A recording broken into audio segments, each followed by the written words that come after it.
Hello everyone, welcome to biology lecture. Myself Somnath Palicha from Saraswat International School, Vapi. Today we are going to start with our chapter that is called as the sexual reproduction in flowering plants. ये जो chapter है इसके बारे में हम लोगों ने काफ़ी सारी बातें जो हैं ऑलरेडी डील कर ली है, ठीक है। जैसे कि अगर मैं प्रीवियस वीडियो लेक्चर्स के बारे में बात करूँ तो वहाँ पे हम लोगों ने डाइकॉट एंड मोनोकॉट का जो एम्ब्रियो फॉर्मेशन था वो सारी बातों को डील कर लिया था, ठीक है। और आज का जो लेक्चर रहेगा हमारा, यहाँ पे हम लोग बात करेंगे कि सीड जो है प्लांट्स में वो डेवलप कैसे होते हैं, ठीक है। तो सीड डेवलपमेंट, उनका फॉर्म एंड फंक्शंस, ये सारी तीन बातें जो है हमको आज के लेक्चर में डील करना है। जैसे कि सबको पता है कि प्लांट्स में जो खास करके एंजियोस्पर्म्स में डबल फर्टिलाइजेशन वाली एक्टिविटी होती है, जहाँ पे जो ओव्यूल होते हैं वो डेवलप्ड हो जाते हैं सीड के अंदर, है ना। और जो ओवरी होती है वो डेवलप्ड हो जाती है फ्रूट के अंदर, ठीक है। और फ्रूट एंक्लोजिंग द सीड्स, ये सिनेरियो सबको पता ही है, ठीक है। तो अभी सीड फॉर्मेशन के टॉपिक को स्टार्ट करते हैं।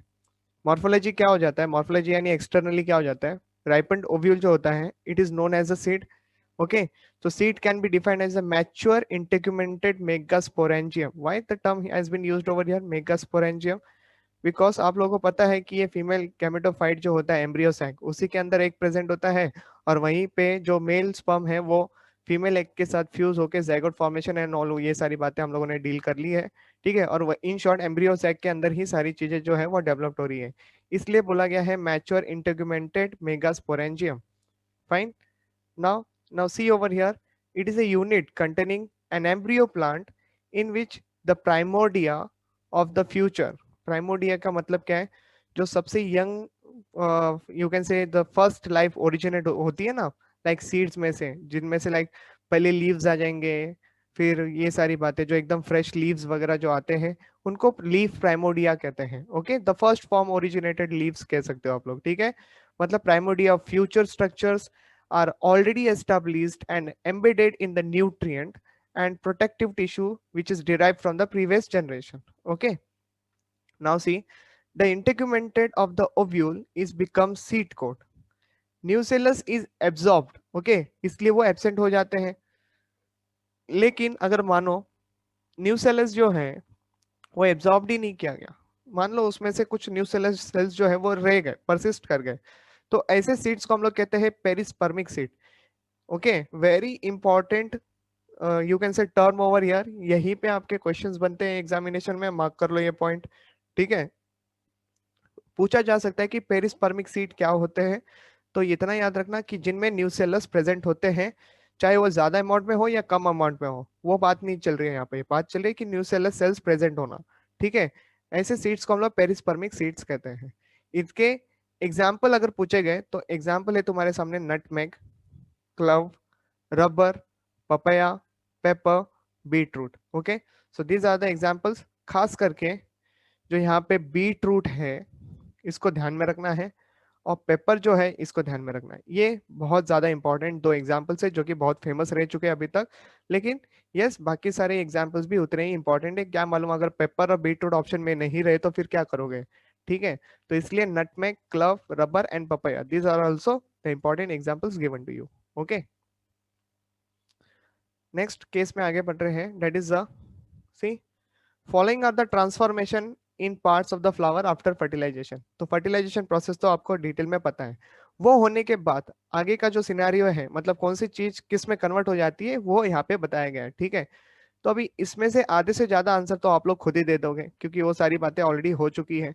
तो देख लो ये लिस्ट को और देख लो आप लोगों को कितने पता है इसमें से, ओके। इसका मतलब भी एक और होता है कि yes this is a bonus area, यहाँ पे आपको बहुत सारे अगर क्वेश्चंस आते हैं इस एरिया से तो वो सारे मार्क्स आपके जेब में जा रहे हैं, वो कोई और लेके नहीं जाने वाला है, ठीक है। और मुझे नहीं लगता आप में से कोई भी ऐसा बंदा होगा जो ऐसे इजी क्वेश्चन हाथ से छोड़ के आएगा, राइट। तो ध्यान दो यहाँ पे before fertilisation and after fertilisation की बात चल रही है।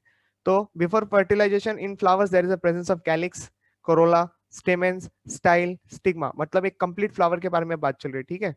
और ये क्या होता है, जैसे ही फर्टिलाइजेशन हो जाता है, calyx, Corolla, stamen, style, stigma का ये कुछ काम ही नहीं रहता है, तो वो सीधा गिर जाते हैं।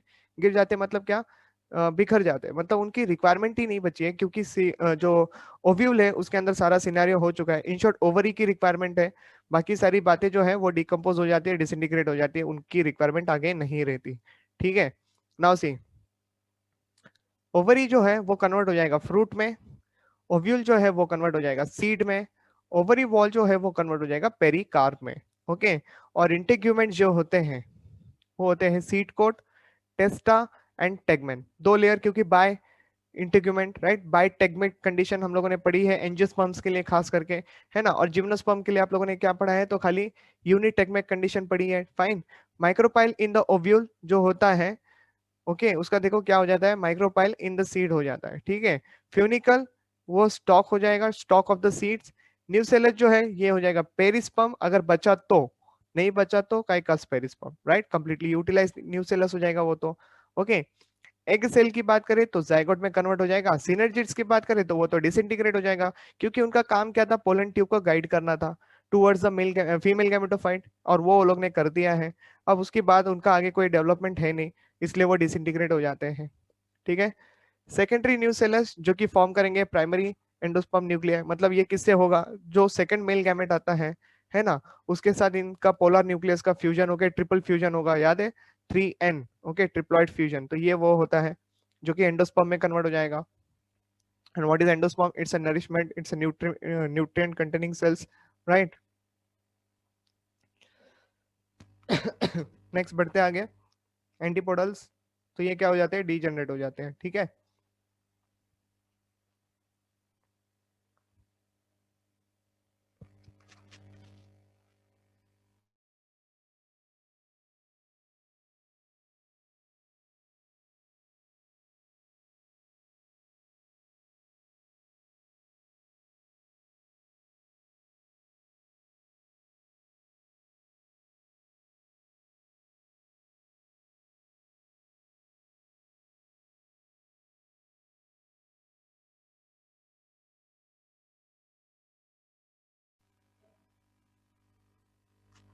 So let's focus on the further topic that is the structure of seeds, okay, तो अभी इसके बारे में बात कर लेते हैं।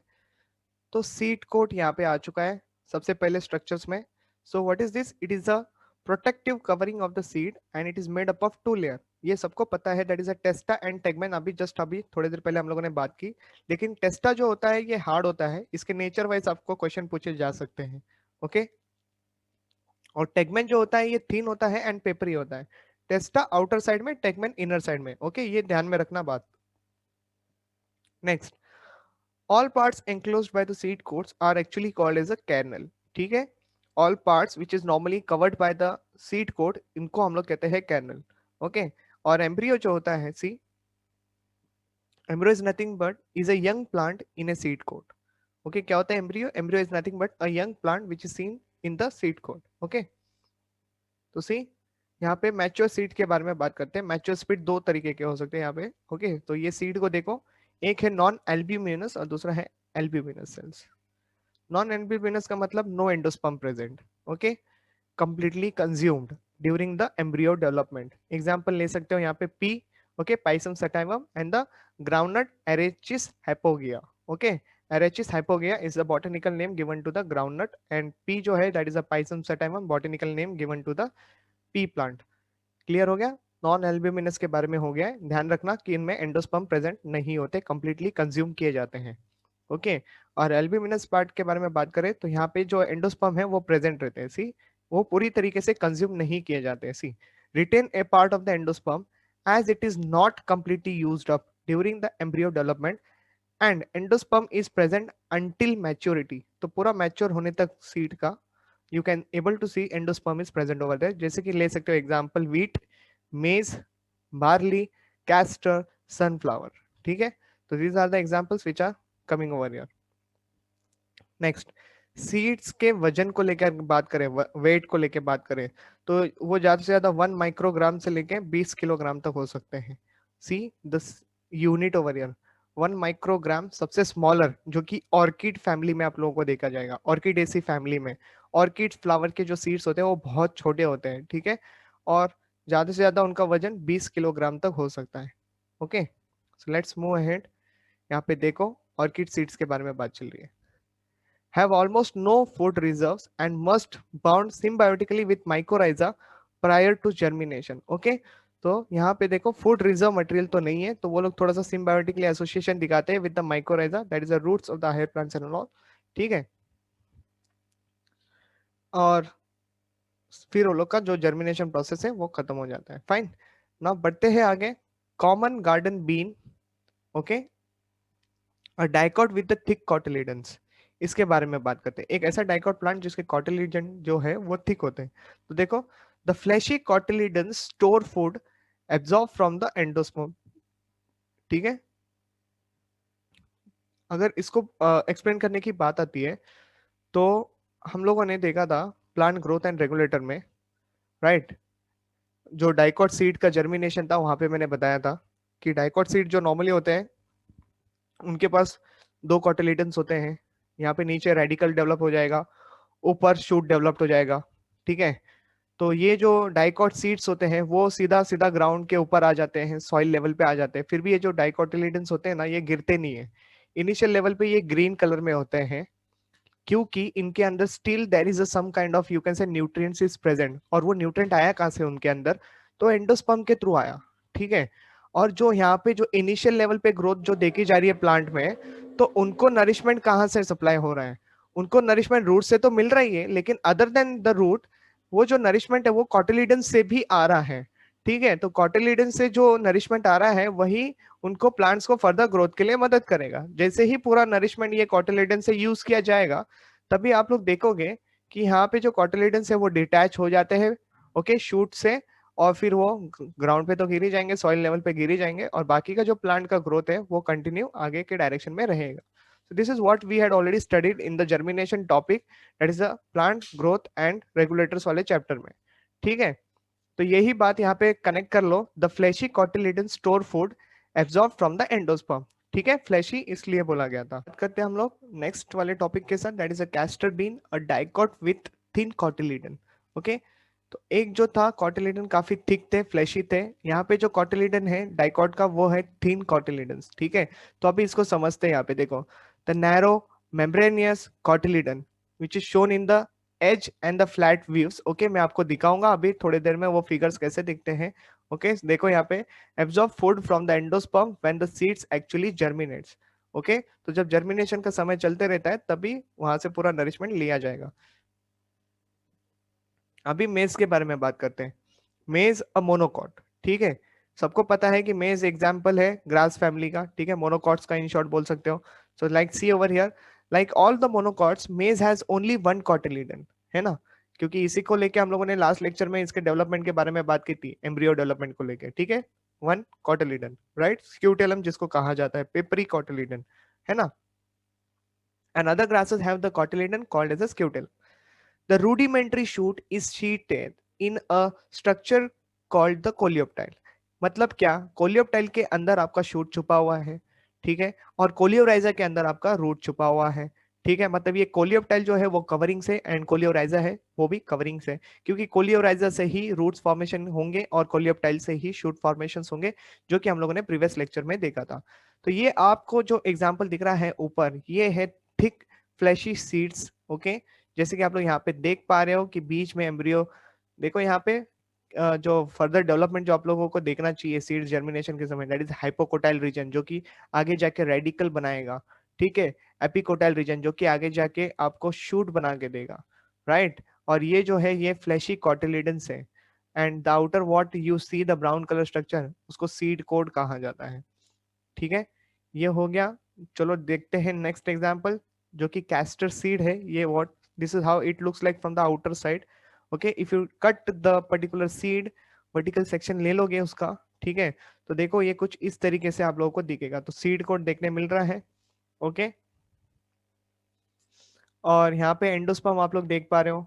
ठीक है, इवन समवेयर हियर, ये व्यूज को समझो, एक तो है ऐसे काटा हुआ है, और साइड से काटा हुआ है, ठीक है, और एक बीच से काटा हुआ है, ऐसे मानना पड़ेगा आप लोगों को, तभी ये पॉसिबिलिटी है देखना।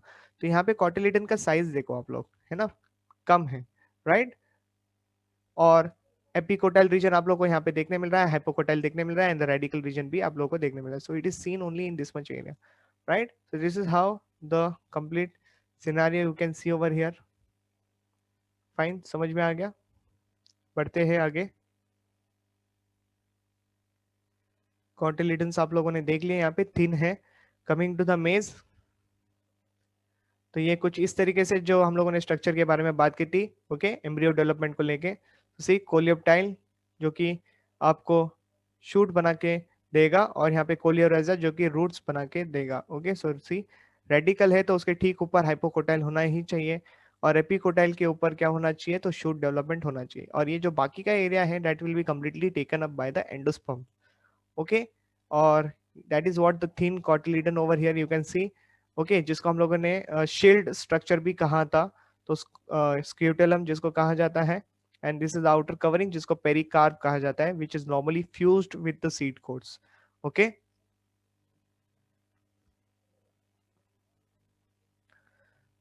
तो ये आप लोगों को यहाँ पे ऑनियन सीड का भी स्ट्रक्चर देके रखा है।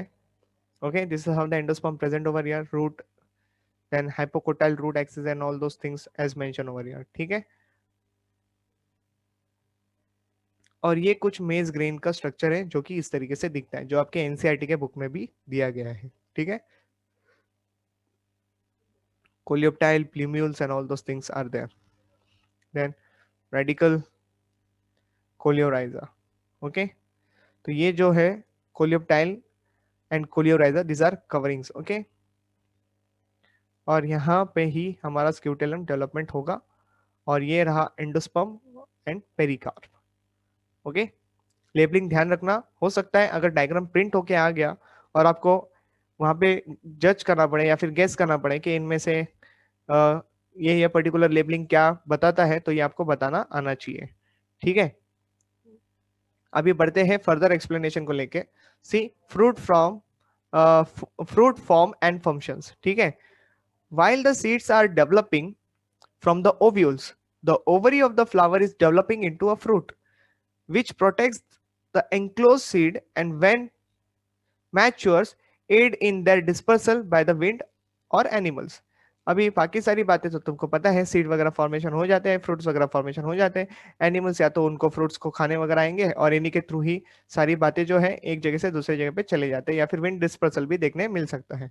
ठीक है, फॉर एग्जाम्पल अगर मैं सनफ्लावर की बात करूँ तो उनके पास पैपस मॉडिफिकेशन होता है, जो हम लोगों ने मॉर्फोलॉजी में पढ़ा ही था। ओके, तो मॉर्फोलॉजी में भी हम लोगों ने सीड्स के बारे में बात की थी, वहां पे कुछ ऐसे सिचुएशंस देखे थे कि ये मॉडिफाइड स्ट्रक्चर प्रेजेंट होंगे जो कि सीड डिस्पर्सल में मदद करेंगे। ठीक है, तो सीड्स अगर डिस्पर्सल भी हो रहे बाय द विंड, तो उनको थोड़ा सा हल्का भी होना पड़ेगा, साइज में छोटा होने पड़ेगा। ओके, ये सारी बातें भी मदद करती हैं। Okay, coming to the next part, fertilisation जो होता है it will trigger the hormones that changes. Okay, changes, देखो यहाँ पे fertilisation trigger hormonal changes that cause the ovary to begins its formation into a fruit. If a flower has not been pollinated, देखो flower ही pollinate नहीं हुआ है, okay, तो fruit development कैसे होगा? And the entire flower usually will what will happen, it will get wither off. Okay, and it will be getting fall away. अगर आप लोग अपने घर में चिलीज का प्लांट अगर ग्रो कर रहे हो, खास करके चिली का, ओके, या फिर टोमेटो का, या फिर करेले का, ओके, तो ग्रो करके देखो, उनके जो फ्लावरिंग आते हैं, ओके, अगर वो फ्लावरिंग जो है वो पॉलिनेशन नहीं हुआ, तो फ्लावर फ्रूटिंग में कन्वर्ट नहीं होते। Okay, that is what the basic thing I will be explaining from here. समझ में आया कि अगर पॉलिनेशन प्रोसेस नहीं हुई तो वो फ्लावर जो है वो फ्रूट में कन्वर्ट नहीं हो जाएंगे, it will just fall away. Okay, now see during the fruit development the ovary walls becomes pericarp. क्या हो जाता है during the fruit development? The ovary wall जो होता है becomes pericarp, the thickened wall of the fruit. क्या कहेंगे उसको? Thickened wall of the fruit. As the ovary grow the other part of the flower usually withers, या फिर गिर जाते हैं और शेड हो जाते हैं। ठीक है, that is what it means over here. Now see fruits are classified into several types depending on their developmental origin। तो एक होता है simple fruit, again a kind of short description only, because इसके बारे में हम लोग ऑलरेडी पढ़ चुके हैं मॉर्फोलॉजी ऑफ फ्लावरिंग प्लांट में। ठीक है, तो see simple fruit, the fruits are derived from the single carpel. Okay, जो एक ही कार्पल से डिराइव्ड हो जाता है, और सेवरल फ्यूज्ड कार्पल। ओके, मतलब एक कार्पल हो गया, या तो फिर बहुत सारे कार्पल जो होते हैं, okay, that will be fused together form a simple fruit। some simple fruits are, it can be dry, example pea ले लो, pod, okay, pea pod example, or a nut, whereas others are fleshy। Aggregate fruit की बात करते हैं the fruit results from a single flower that has more than one separate carpel. क्या है यहाँ पे important part? One separate carpel.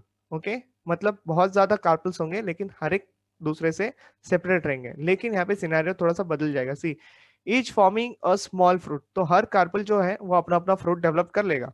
Okay, these fruitlets are see clusters together on a single receptacle. Single receptacle यानी thalamus एक ही है। Okay, और वो इस तरीके से खुद को क्लस्टर कर लेते हैं कि वो लोग एकदम एक दूसरे के आसपास आ जाते हैं, तो उसको हम लोग कहते हैं रास्पबेरी एग्जाम्पल। क्या कहते हैं? रास्पबेरी एग्जाम्पल, यानी एग्रीगेट फ्रूट का एग्जाम्पल बता रहा हूँ। क्या बोला यहाँ पे? सिंगल फ्लावर है जिसके पास बहुत सारे कार्पल्स प्रेजेंट है, लेकिन वो हर एक कार्पल एक दूसरे से सेपरेट है। जब वो लोग छोटे छोटे फ्रूट बना लेते हैं तो वो लोग एक दूसरे के पास आ जाते हैं, मतलब क्लस्टर फॉर्म कर लेते हैं। और वो जो क्लस्टर फॉर्म करते हैं वो एक ही रिसेप्टर के साथ अटैच रहता है। ओके, इसी को कहा जाता है रास्पबेरी। मल्टीपल फ्रूट के बारे में बात करते हैं। Develop from a inflorescence. Okay, a group of flowers. Inflorescence तो तुमको पता है, arrangement of the flower on a particular stalk of the plant, right? So देखो, develop from a inflorescence a group of flower tightly clustered together when the walls of the many ovaries. Okay, बहुत सारे ovaries के जब walls एक साथ thickened होने लगते हैं, they will fuse together and become incorporated into the fruit. तो जब ओवरी वगैरह मैच्योर होने लगती है, उनके वॉल्स वगैरह जो है थिक होने लगते हैं, तब वो सारे आपस में इस तरीके से फ्यूज हो जाते हैं कि सब के सब एक फ्रूट में कन्वर्ट हो जाते हैं। ओके, एग्जाम्पल ले लो पाइनएप्पल। क्या आ जाएगा एग्जाम्पल यहाँ पे? पाइनएप्पल। ठीक है। In some angiosperms, other floral parts contribute to what we commonly call as a fruit. Such fruit is called as a accessory fruits. Okay? जैसे कि अदर फ्लोरल पार्ट्स, तो थैलेमस तो तुम्हारे दिमाग में आ ही गया होगा, यानी फॉल्स फ्रूट का एग्जांपल आप लोग दिमाग में ला सकते हो। ठीक है, तो in apple flowers the ovary is embedded in the receptacle, यानी क्या, ओवरी जो है वो थैलेमस के अंदर घुस चुकी है। And fleshy part of this simple fruit is derived mainly from the enlarge receptacle, यानी फॉल्स फ्रूट। समझ में आ रही है बात? तो what is the edible part in this area? Thalamus. Okay, another example दे सकता हूं, जैसे कि strawberry is a strawberry an aggregate fruit consisting of an enlarge receptacle studded with the tiny partially embedded fruits. Okay, each bearing a single seed. Diagram देखो, you will understand very clearly. So this is how the diagram is mentioned over here. Okay, fine.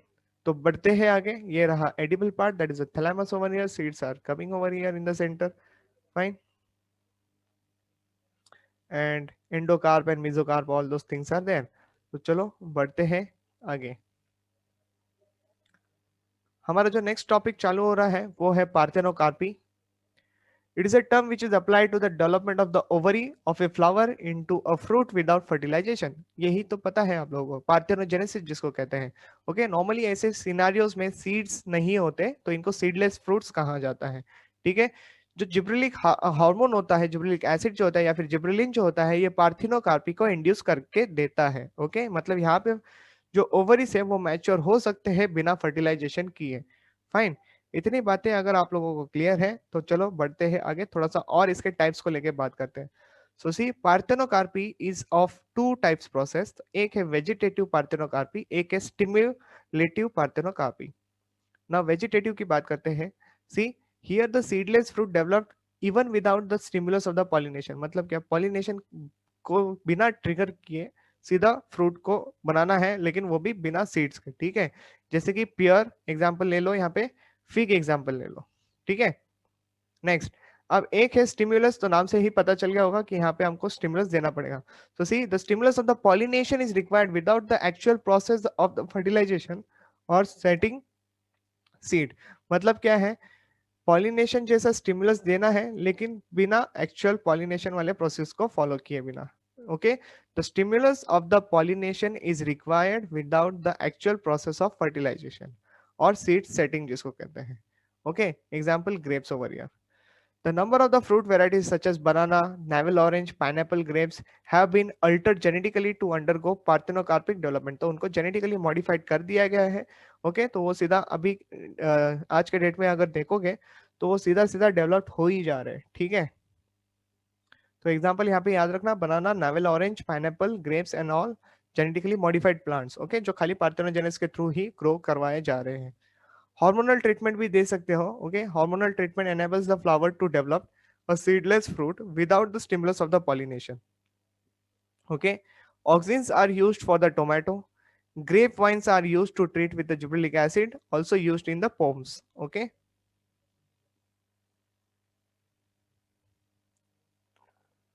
Low temperature जैसे कि Frost and frog can, यहाँ पे देखो Frost and fog जो है it can B inducing the parthenogenesis over here. So see, pear, olives, chilies and tomatoes are the example, okay.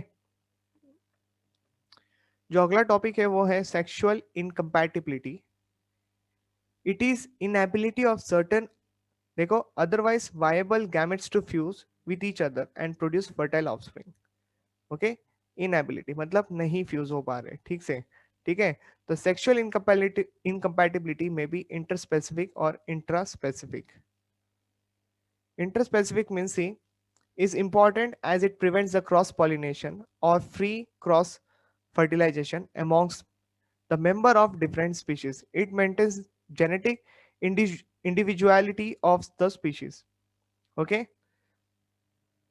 मतलब क्या, ये प्रिवेंट कर रहा है क्रॉस पॉलिनेशन को या फिर क्रॉस पॉलिनेशन नहीं होने दे रहा है, ओके। और सेल्फ पॉलिनेशन से ही आगे जा रही है सारी चीजें, फाइन। इंट्रा स्पेसिफिक से पता चल गया होगा कि यहाँ पे फेवर किया जाएगा क्रॉस पॉलिनेशन को, सेल्फ पॉलिनेशन को मौका नहीं भी दे सकते, ठीक है। सेल्फ स्टेरिलिटी या फिर सेल्फ इनकम्पैटिबिलिटी जिसको कहते हैं, it is see inability of a plant producing functional male and the female gametes to produce fertile offspring when self pollinated, okay. मतलब क्या, यहाँ पे आप लोगों को समझ रहा है, या तो देखो यहाँ पे जो मेल प्लांट मतलब जो प्लांट होता है या तो वो मेल पार्ट को ठीक तरीके से डेवलप नहीं कर पाएगा या तो फिर फीमेल पार्ट को जो है वो ठीक तरीके से डेवलप नहीं कर पाएगा। अगर ऐसे चीजों का हम लोगों ने सेल्फ पॉलिनेशन किया, ओके, तो भी उसका कोई सिनारियो नहीं है। मतलब क्या, गैमेट्स में ही अगर फर्टिलिटी नहीं है तो ऐसे गैमेट्स का तो कोई सिनारियो होता ही नहीं है, ठीक है, तो कोई मीनिंग नहीं है। It is a mechanism to prevent inbreeding and promote outbreeding, मतलब इनब्रीडिंग को छोड़ो, सीधा आउटब्रीडिंग को प्रमोट करो, यहाँ पे ये लोग का इंपॉर्टेंस है, ठीक है। तो see, self incompatibility has been reported in the 66 families of angiosperms, और इनके बारे में बात की थी McCubbin and Dickinson in the year of 1997, ओके। तो ये दो बंदे हैं, नाम याद रखना इतना इंपॉर्टेंट नहीं है लेकिन फिर भी ओके आप लोगों के लिए दिया है। It can be due to morphological और फिजियोलॉजिकल रीजंस, तो अभी वो रीजंस क्या हो सकते हैं तो अभी उनको देखो, ओके। मॉर्फोलॉजिकल सेल्फ इनकम्पैटिबिलिटी के बारे में बात करें, so there are 2 or 3 different mating types, जैसे कि distyly, okay, that is a Primula, and tristyly that is a Lythrum. मतलब यहाँ पे दो स्टाइल्स या फिर ट्राई स्टाइल्स वाली condition, okay, that is a Primula या फिर Lythrum are the examples given to you. And physiological self incompatibility के बारे में बात करें, so there is no morphological distinction amongst the different mating types found in the species. Physiologically self incompatibility is of 2 types, okay। तो ये दो तरीके से क्या है अभी वो देखो, एक है गैमेटोफाइटिक सेल्फ इनकम्पैटिबिलिटी जिसको कहा जाता है GSI also, okay. The incompatibility is due to the genotype of pollen, okay, genotype of pollen, जैसे कि लिलिएसी, सोलानेसी, पोएसी फैमिली, जो कि प्रिवेंट करती है pollen germination, cause retardation of the pollen growth, in short disorientation of the pollen tubes and failure of the nuclear fusion, okay. मतलब ये सीधा सीधा है कि पोलन ग्रेन को ग्रो करने ही नहीं देगी अगर खुद का होगा तो, ठीक है। नेक्स्ट, स्पोरोफाइटिक सेल्फ इनकम्पैटिबिलिटी के बारे में बात करते हैं। The incompatibility is due to the genotype of the sporophytic or stigmatic tissues, okay. Asteraceae, Brassicaceae are the examples coming under sporophytic self incompatibility। अभी यहाँ पे जो जीनोटाइप के बारे में बात चल रही है वो क्या करते हैं, खुद के पोलन्स को खुद के ही स्टिग्मा पे गिराने से वो स्टिग्मा के जो सेल्स होते हैं वो उसको पहचान सकते हैं, ठीक है। वो एस जीन होता है, ओके, जो कि दोनों को एनालाइज करते हैं। अगर मान लो खुद का ही है तो वो इग्नोर कर देंगे, अगर मानो दूसरा ही जीनोटाइप है तो उसको एक्सेप्ट कर लेंगे and things will be done, Okay, so see over here, the genetic basis of the self compatibility was proposed by the East and the Mangeldorf. Okay, Mangeldorf in the year of 1925 in the form of multi-allelic single gene, that is a S gene. It contains over 30 alleles in Brassica oleracea. Example दिया है आपके screen पे, ठीक है. Pollen grains contains a single gene while the stigma has two allele. Okay, so see, pollen grain contains a single allele while the stigma has a two allele. If the pollen grain allele, say S1, is similar to any of the two allele of the female parent, say S1 or S4, then incompatibility will ensure. मतलब क्या, आगे की procedure होगी ही नहीं अगर match खा गया तो, ठीक है. सो इसका मतलब क्या इंपॉर्टेंस का, ये पूरे टॉपिक का पार्थेनोकार्पी का इंपॉर्टेंट क्या है, इनकम्पैटिबिलिटी का इंपॉर्टेंस क्या है. देखो, सेल्फ इनकम्पैटिबिलिटी प्रिवेंट्स और सेल्फ पॉलिनेशन जो है वो नहीं होने देगा. तो क्या कर रहा है, सेल्फ इनकम्पैटिबिलिटी का मतलब सेल्फ पॉलिनेशन नहीं होने देना है. ओके, क्योंकि अगर सेल्फ पॉलिनेशन होगा तो वेरिएशंस वगैरह आप लोगों को देखने नहीं मिलेगा. सेल्फ इनकम्पैटिबिलिटी के बारे में बात करते हैं, has made the plant outbreeders. Okay, outbreeder होने से क्या हो गया, उनकी विगरस विगरस जो एक्टिविटी है वो बढ़ गई है, वाइटलिटी जो है वो बढ़ गई है सर्वाइव करने की, ठीक है. और जो variations appears due to outbreeding, it provides the adaptability to the change in the environment. तो बाहर की सराउंडिंग कंडीशन जो खराब हो रही है उसके रिस्पेक्ट में प्लांट अपने आप को अभी एडजस्ट कर पा रहे हैं, ठीक है, जो कि इवोल्यूशन में बहुत अच्छा मदद करेगा उनको. Self incompatibility has a defect, it does not allow you can say raising of pure lines required for the breeding programs. तो ये एक यहाँ पे थोड़ा सा प्रॉब्लम है, ठीक है.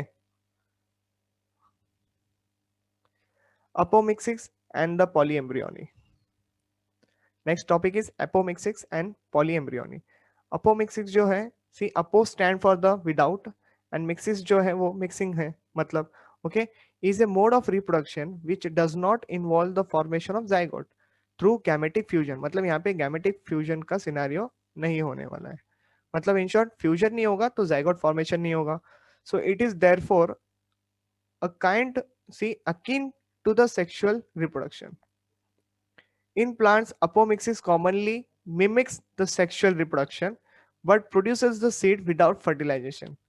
जैसे कि देखो यहाँ पे, some species of Asteraceae and the grasses are the example given to you. There are several methods of the apomictic development in the seeds. The two common ones are recurrent agamospermy and adventative embryony. Okay, तो अभी ये दो method क्या है जो apomixis में आएंगे. एक है recurrent agamospermy, that is without, and gametes stand for the marriage and sperma stand for the seed. Okay, therefore agamospermy. Now see, is the formation of the seed without, okay, is the formation of a seed that has an embryo formed without the meiosis and syngamy. Okay, मतलब क्या है, meiosis नहीं हुआ है, syngamy नहीं हुआ है, मतलब फर्टिलाइजेशन नहीं हुआ है, लेकिन फिर भी there is a development of a embryo. Okay, तो see, it is of two types, या तो नॉन करंट या फिर रिकरंट. अभी नॉन करंट एगैमोस्पर्मी क्या है, the embryo is haploid in nature, therefore the seeds having its non viable. Okay, embryo क्या है, हैप्लॉइड है क्योंकि बिना फर्टिलाइजेशन के डेवलप्ड हुआ है. ओके, तो ऐसे सीड जो है ना वो नॉन वायबल होते हैं, that is a non current agamospermy. In recurrent agamospermy की बात करें, all the cells of the embryo sacs are diploid in nature as they form directly either from the nucellar sales.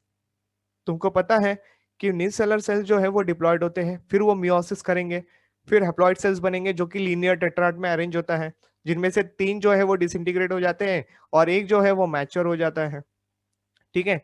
फिर वही एक cell से आप लोगों को कंप्लीटली पूरा एम्ब्रियो सैक जो है वो डेवलपमेंट देखने मिलता है, राइट. तो ये सिनेरियो यहाँ पे नहीं देखने मिल रहा है. यहाँ पे क्या हो रहा है, खाली न्यू सेलर जो डिप्लॉयड सेल है वो, उसको अपोस्पोरी भी कहते हैं और डिप्लॉयड मेगास्पोर मदर सेल भी कहते हैं, या फिर उसको डिप्लोस्पोरी भी कहा जाता है, ठीक है. तो ऐसे उसके लिए टर्म्स यूज किए गए. तो क्या हो जाता है, the diploid egg as well as other diploid cells of the embryo sac, मतलब क्या, न्यू सेलर्स के अलावा, ओके, न्यू सेलर्स के अलावा बाकी के जो भी डिप्लॉयड सेल्स रहेंगे can grow into a normal embryos, ठीक है. So formation of the embryo directly from the diploid egg that is without fertilisation is called as the diploid parthenogenesis. खास करके Rubus, apple and Poa, These are the three plants which are normally comes under this. Okay, adventitive embryony के बारे में बात करते हैं. That is a sporophytic budding. Okay, an embryo developed directly from a diploid cells other than the egg, like that of the nucellus and integument. जैसे कि अभी हम लोगों ने थोड़ी देर पहले देखा, लेकिन यहाँ पे इंटीग्यूमेंट्स को भी इंक्लूड कर लिया गया है. ठीक है, so example citrus and Opuntia important, यहाँ पे क्वेश्चंस बनेंगे आपके. ठीक है, तो see it give rise to a condition called as a polyembryony. ठीक है, और the phenomena having more than one embryo is called as a polyembryony.